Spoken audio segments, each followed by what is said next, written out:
हरे कृष्ण।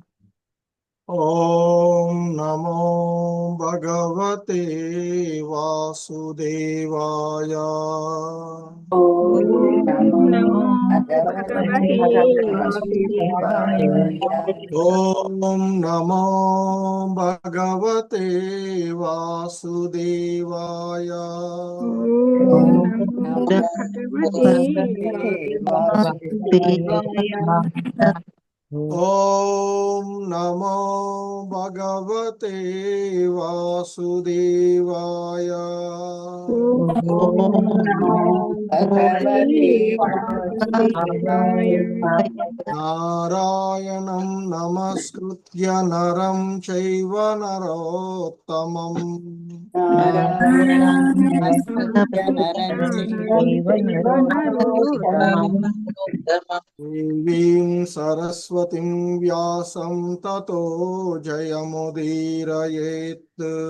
देवीं सरस्वतीं व्यासं ततो जयमुदीरयेत्।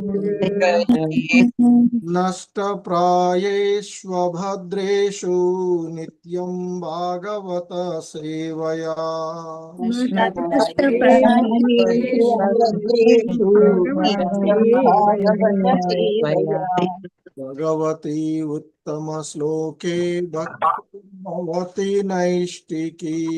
भगवती उत्तमश्लोके भक्तिर्भवति नैष्ठिकी। హరే కృష్ణ. సో ఈరోజు షార్ట్ భాగవతం క్లాస్ కి భక్తులందరికీ కూడా ఇస్కాన్ శ్రీ శ్రీ రాధా గోవింద ఆలయం తరపున స్వాగతం సుస్వాగతం. ఈరోజు మనము శ్రీమద్ భాగవతము మొదటి స్కందము 4వ అధ్యాయంలోని 28 నుండి 30 వరకు ఉన్నటువంటి శ్లోకాల యొక్క భావాలను చూద్దాము. హరే కృష్ణ. శ్రీమద్ భాగవతము మొదటి స్కందము 4వ అధ్యాయము 28 మరియు 29వ శ్లోకం. ధృతవ్రతేన హి మయా ఛాందాంసి గురువోజ్ఞయః మానితా నిర్వ్యలీకేన గృహీతం చాను శాసనం భారత వ్యపదేశేన యమ్నాయార్దచ్చ ప్రదర్శితః దృశ్యతే యత్ర ధర్మాది స్త్రీ శూద్రాదిభిరప్యుత.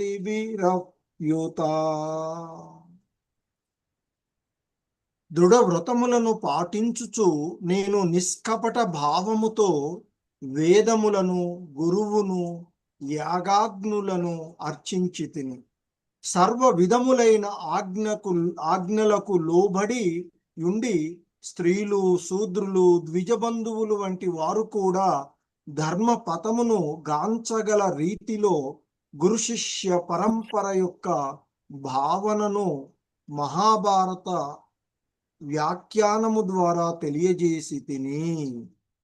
దృఢ వ్రతములను పాటింపకుండా మరియు భాష్యము దృఢ వ్రతమును పాటింపకుండా మరియు గురు శిష్య పరంపరలో నిలవకుండా ఎవరునూ వేద అర్థమును ఎరుగలేరు. వేద మర్మమును తెలుసుకొనగోరువాడు వేదములను గురువులను యాగాగ్నిని తప్పక అర్చించవలెను.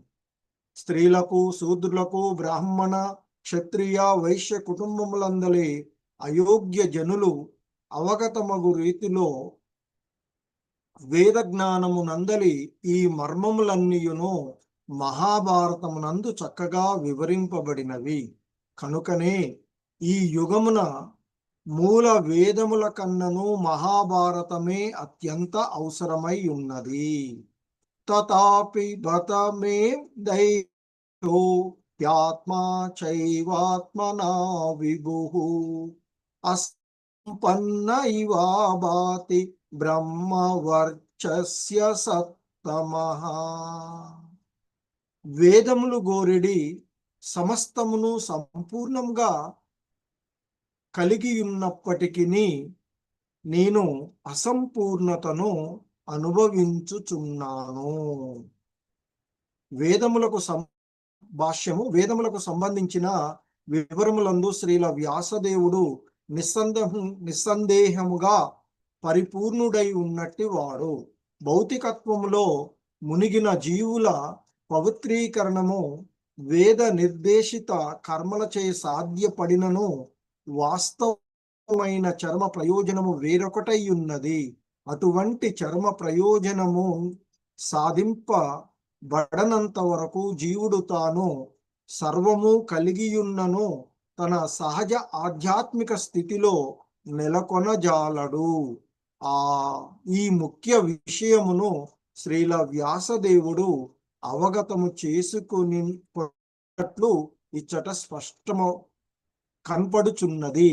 కనుకనే అతడు అసంతృప్తికి లోనయ్యను. హరే కృష్ణ. జగద్గురు శ్రీల ప్రభుపాదికి జై. ఓం అజ్ఞానతిమిరాంధస్య జ్ఞానాంజనశలాకయా చక్షుర్మిలితం येन తస్మై శ్రీ గురవే నమః.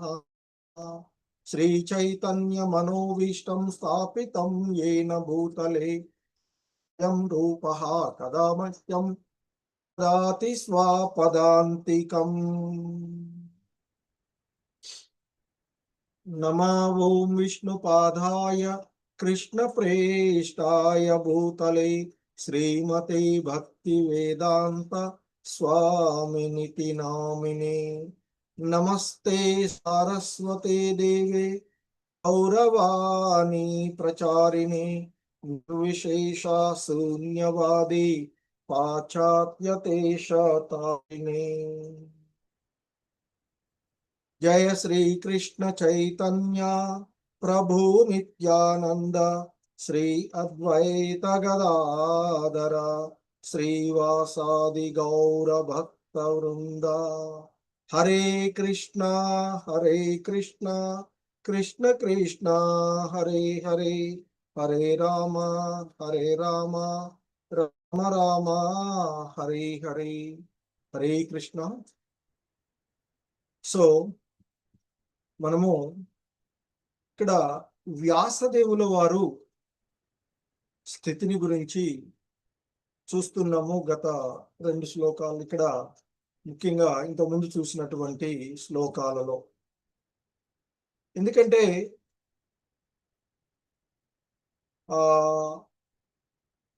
వ్యాసదేవుడు ఈ సర్వ మానవాళికి సులభతరంగా అవగతమయ్యే విధంగా మరి స్త్రీలు, ద్విజ బంధువులు, శూద్రులు వంటి వారికి కూడా ఈ దివ్య జ్ఞానము అర్థమయ్యే విధంగా ఆయన మరి ఉన్నటువంటి వేదాలను విభజించడమే కాకుండా వాటిలో ఉన్నటువంటి అంశాలను మరి కథల రూపంలో ఆయన పురాణాలను వివరించాడు. సో అంత చేసిన తదుపరి కూడా ఇక చెప్తున్నారు ఆయన యొక్క స్థితిని సూత గోస్వాములు వారు చెప్తున్నారు. ఆ విధంగా సర్వజనుల సంపూర్ణ శ్రేయస్సు కొరకు నియుక్తుడైనటువంటి వ్యాసదేవుని యొక్క మనసు ఎందుకో తృప్తి చెందలేదు. సో ఆ క్రమంలోనే ఆయన హృదయమునందు అసంతుష్టితో ఉన్నటువంటి మరి ఆ ముని ధర్మసారమును ఎరిగి ఉన్న వెంటనే ఎందుకు తనకు ఈ విధంగా అయిందో ఆలోచిస్తూ ఈ విధంగా పలుకుతూ ఉన్నాడు అంటూ చెప్తున్నాడు. ఏమంటున్నాడట? ధృత వ్రతే నహి మాయా చందాంసి గురువోజ్ఞయః మానిత నిర్వ్యలీకేన గృహీతం చానుశాసనం భారత వ్యపదేశేన హ్యామ్నాయార్ధచ్చ ప్రదర్శితః దృశ్యతే యత్ర ధర్మాది స్త్రీ శూద్రాదిభిరప్యుత.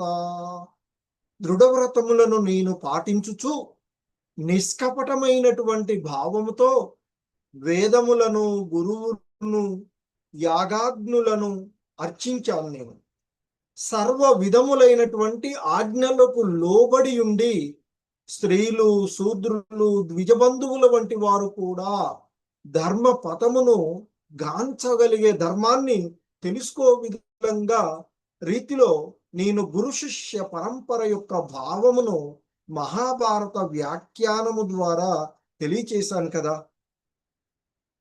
ఆ విధంగా తెలియచేసినాక కూడా ఇంకా అంటున్నాడు, తథాపి బత మే దైహో యాత్మా చైవాత్మనా విభుః అసంపన్న ఇవా భాతి బ్రహ్మవర్చస్య సత్తమః. వేదములు కోరేటువంటి సమస్తను పూర్ణంగా నేను కలిగి ఉన్నప్పటికీ నేను అసంపూర్ణతను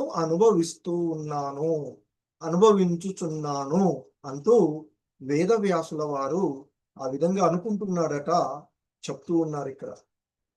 సో ఎందుకంటే శ్రీల ప్రభుపాదుల వారు చెప్తున్నారు, వ్యాసుల వారు అన్నట్లుగా నేను దృఢ వ్రతాలను పాటిస్తూ వచ్చాను, నిష్కపట భావంతోనే ఉన్నాను, వేదాన్ని, గురువును, యాగాగ్నులను కూడా అర్చించాను. మరి ఏవైతే మార్గదర్శకాలు ఉన్నాయో ఆ మార్గదర్శకాలన్నిటికీ లోబడి ఈ సర్వమానవాళికి అందున అల్పులైనటువంటి